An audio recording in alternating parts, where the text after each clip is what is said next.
ओम हनुमंते नमः। बोलिए हनुमान जी महाराज की जय। ओम नमः शिवाय। हर हर महादेव। हरे कृष्ण। आइए आज के वीडियो में हम मंगलवार की व्रत कथा का श्रवण करेंगे।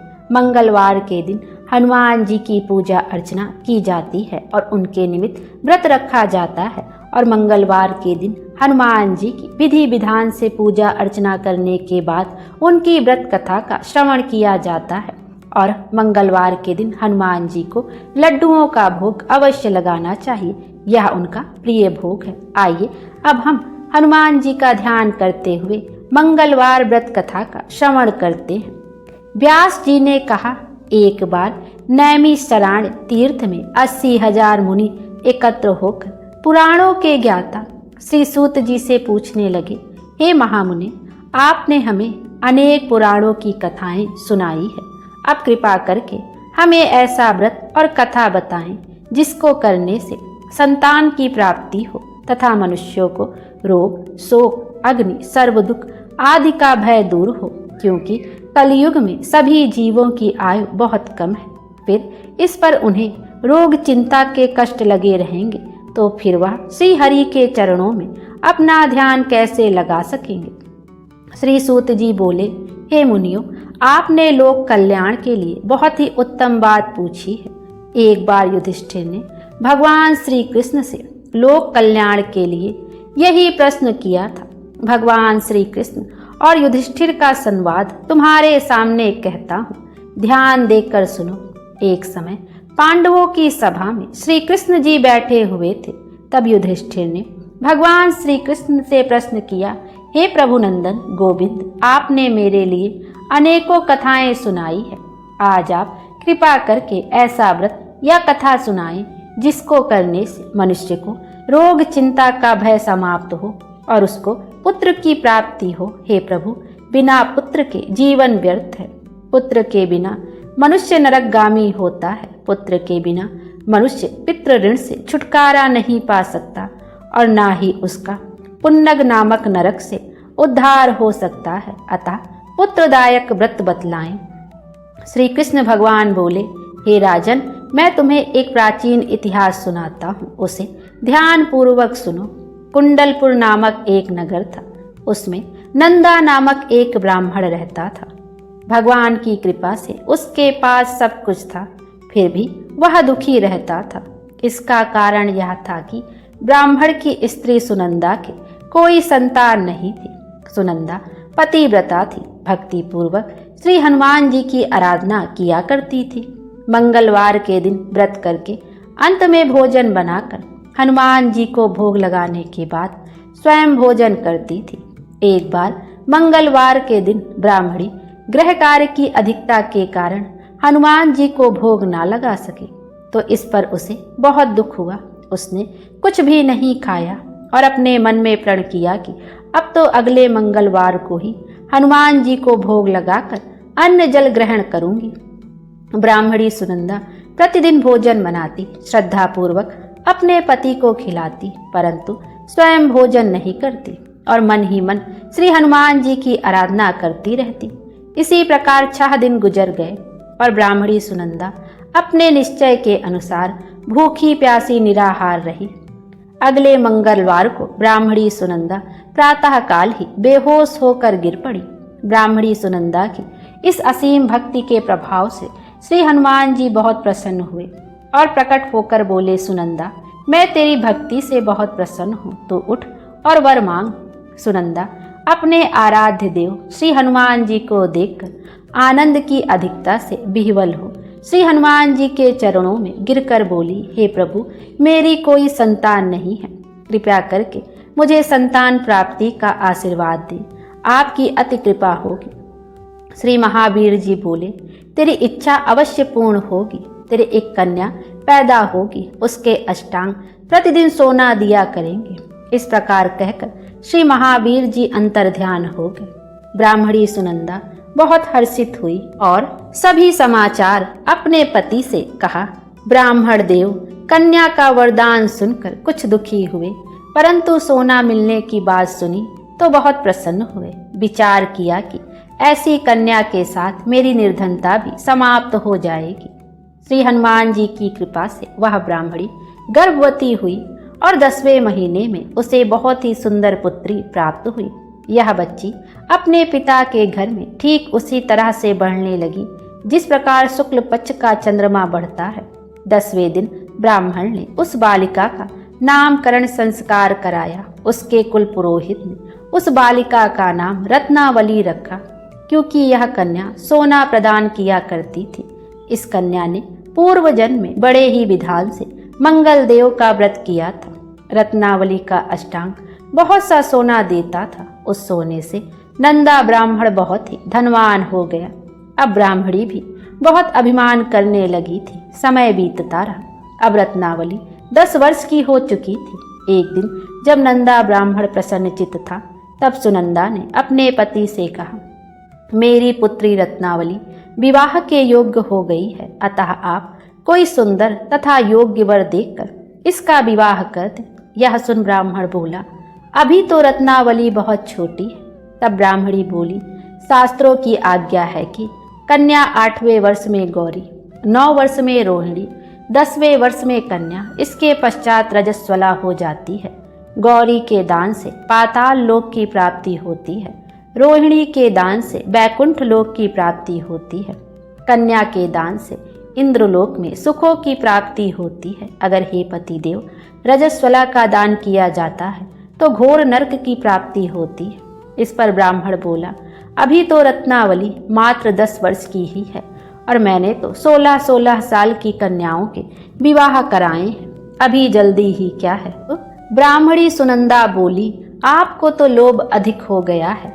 शास्त्रों में कहा गया है कि माता पिता और बड़ा भाई रजस्वला कन्या को देखते हैं तो वह अवश्य ही नरकगामी होते हैं। तब ब्राह्मण बोला, अच्छी बात है, कल मैं अवश्य ही योग्य वर की तलाश में अपना दूत भेजूंगा। दूसरे दिन ब्राह्मण ने अपने दूत को बुलाया और आज्ञा दी कि जैसी सुंदर मेरी कन्या है वैसा ही सुंदर वर उसके लिए तलाश करो।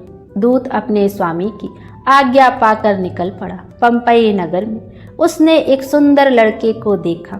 यह बालक एक ब्राह्मण परिवार का बहुत गुणवान पुत्र था। इसका नाम सोमेश्वर था। दूत ने इस सुंदर व गुणवान ब्राह्मण पुत्र के बारे में अपने स्वामी को पूर्ण विवरण दिया। ब्राह्मण नंदा को भी सोमेश्वर बहुत अच्छा लगा और फिर शुभ मुहूर्त में विधि पूर्वक कन्यादान करके ब्राह्मण ब्राह्मणी संतुष्ट हुए। परंतु ब्राह्मण के मन तो लोभ समाया हुआ था।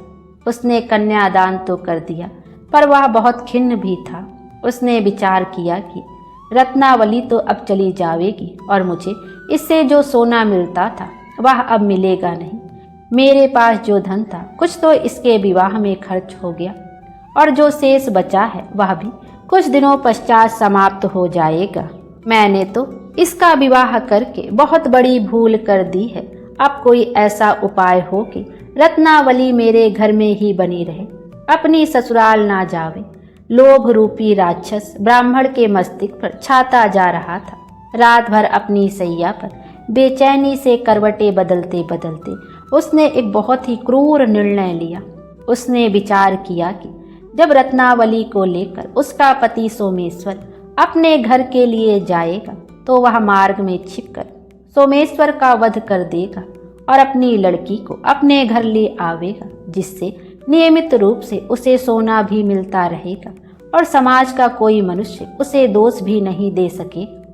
प्रातः काल हुआ तो नंदा और सुनंदा ने अपने जमाई तथा लड़की को बहुत सारा धन देकर विदा किया। सोमेश्वर अपनी पत्नी रत्नावली को लेकर ससुराल से अपने घर की तरफ चल दिया। ब्राह्मण नंदा महालोभ के वशीभूत हो अपनी मति खो चुका था।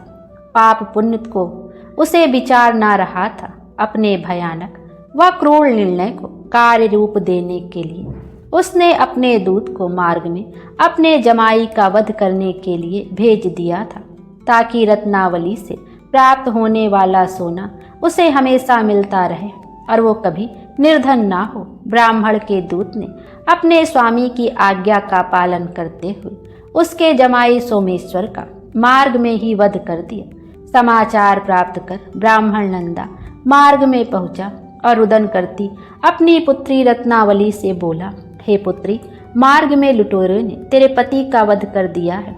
भगवान की इच्छा के आगे किसी का कोई वश नहीं चलता है। अब तू घर चल, वहां पर ही रहकर शेष जीवन व्यतीत करना। जो भाग्य में लिखा है वही होगा। अपने पति की अकाल मृत्यु से रत्नावली बहुत दुखी हुई। करुण क्रंदन व रुदन करते हुए अपने पिता से बोली, हे पिताजी, इस संसार में जिस स्त्री का पति नहीं है उसका जीना व्यर्थ है। मैं अपने पति के साथ ही अपने शरीर को जला दूंगी और सती होकर अपने इस जन्म को माता पिता के नाम को तथा सास ससुर के यश को सार्थक करूंगी। ब्राह्मण नंदा अपनी पुत्री रत्नावली के वचनों को सुनकर बहुत दुखी हुआ। विचार करने लगा, मैंने व्यर्थ ही जमाई वध का पाप अपने सिर लिया। रत्नावली तो उसके पीछे अपने प्राण तक देने को तैयार है। मेरा तो दोनों तरफ से मरण हो गया, धन तो अब मिलेगा नहीं। जमाई वध के पाप के फलस्वरूप यम यातना भी भुगतनी पड़ेगी। यह सोचकर वह बहुत खिन्न हुआ। सोमेश्वर की चिता बनाई गई। रत्नावली सती होने की इच्छा से अपने पति का सिर अपनी गोद में रखकर चिता में बैठ गई। जैसे ही सोमेश्वर की चिता को अग्नि लगाई गई, वैसे ही प्रसन्न हो मंगल देव वहां प्रकट हुए और बोले, हे रत्नावली, मैं तेरी पति भक्ति से बहुत प्रसन्न हूँ, तू वर मांग। रत्नावली ने अपने पति का जीवन दान मांगा। तब मंगल देव बोले, रत्नावली, तेरा पति अजर अमर है, यह महाविद्वान भी होगा और इसके अतिरिक्त तेरी जो इच्छा हो वह वर मांग। तब रत्नावली बोली, हे ग्रहों के स्वामी, यदि आप मुझ पर प्रसन्न हैं तो मुझे यह वरदान दीजिए कि जो भी मनुष्य मंगलवार के दिन प्रातःकाल लाल पुष्प लाल चंदन से पूजा करके आपका स्मरण करे, उसको रोग व्याधि ना हो, स्वजनों का कभी वियोग ना हो, सर्प अग्नि तथा शत्रुओं का भय ना रहे। जो स्त्री मंगलवार का व्रत करे वह कभी विधवा ना हो। मंगल देव तथास्तु कहकर अंतर ध्यान हो गए। सोमेश्वर मंगल देव की कृपा से जीवित हो उठा। रत्नावली अपने पति को पुनः प्राप्त कर बहुत प्रसन्न हुई और मंगल देव का व्रत प्रत्येक मंगलवार को करके व्रतराज और मंगल देव की कृपा से इस लोक में सुख ऐश्वर्य को भोगते हुए अंत में अपने पति के साथ स्वर्ग लोक को गई। बोलिए मंगल देव की जय, हनुमान जी की जय। आइए अब मंगल देव की आरती का भी श्रवण करते हैं। ओम जय मंगल देवा, स्वामी जय मंगल देवा, भक्त आरती गावे, करे विविध भांति सेवा। ओम जय मंगल देवा, हटी मेष है वाहन आपका, पृथ्वी है माता, सुख समृद्धि के नायक, अतुल शक्ति दाता। ओम जय मंगल देवा, जब होता है कोप आपका, सब कुछ छिन जाता, जिस पर कृपा करो तुम स्वामी, सब कुछ है पाता। ओम जय मंगल देवा, मंगल देव की आरती जो सच्चे मन से गावे, रोग शोक मिट जावे, अति सुख वैभव पावे। ओम जय मंगल देवा, स्वामी जय मंगल देवा, भक्त आरती गावे, करे विविध भांति सेवा। ओम जय मंगल देवा।